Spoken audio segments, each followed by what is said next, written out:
I want to recap a little bit how things went yesterday, some of the things we did last night, and then where we're at today. At approximately 7:50, we received a call for, originally it was a student that was down in a restroom. Later we found out that it was a student with a self-inflicted gunshot wound. We responded to the scene along with our FD. We had numerous partners within Stark County that responded with us. Our first concern were the other students that were in the school. We had to determine if there was any other danger to them, along with making sure that we were able to get the injured student out of that building and to the hospital. That process was a long process. You all talked to parents that were over there. It took us a long time to be able to secure that building to the point that we were able to release those children back to their parents. First, I want to say that the staff from Jackson Local Schools did an unbelievable job for us. That was a difficult day for them. These were students that they work with every day, and you would not know that the problem that we knew was there was happening by how they responded and were able to get those students reunited with their parents. Part of that delay in getting the students reunited with the parents was on the police department.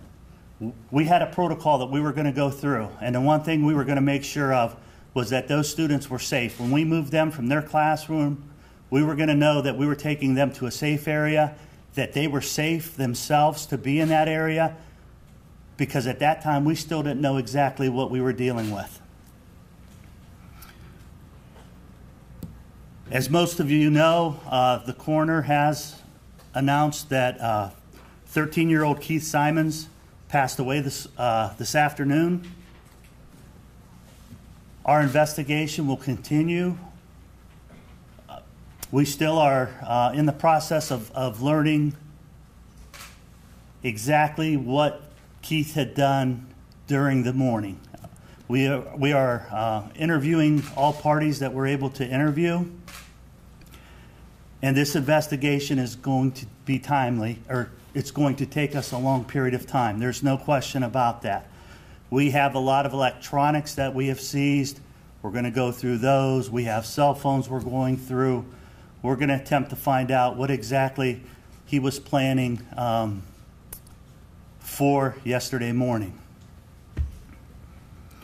I've had a number of questions of how someone could get a long rifle into the school without being noticed. He concealed that rifle on his person underneath his clothes. Beyond that, I won't comment. I think it's important to know that he was in contact with numerous people on his way to school. He did ride the school bus to school, and nobody noticed that he had anything with him.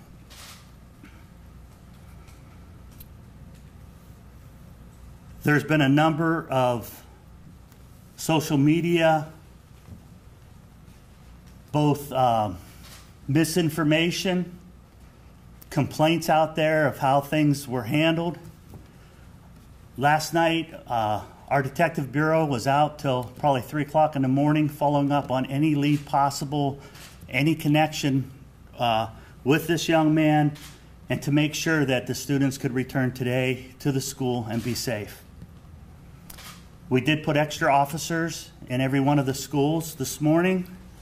They remained in the schools the entire day. We will continue to look at security procedures that we can do to make sure that those students are safe. And we hope that as we keep working through this week, that we can return back to normal to whatever degree we can.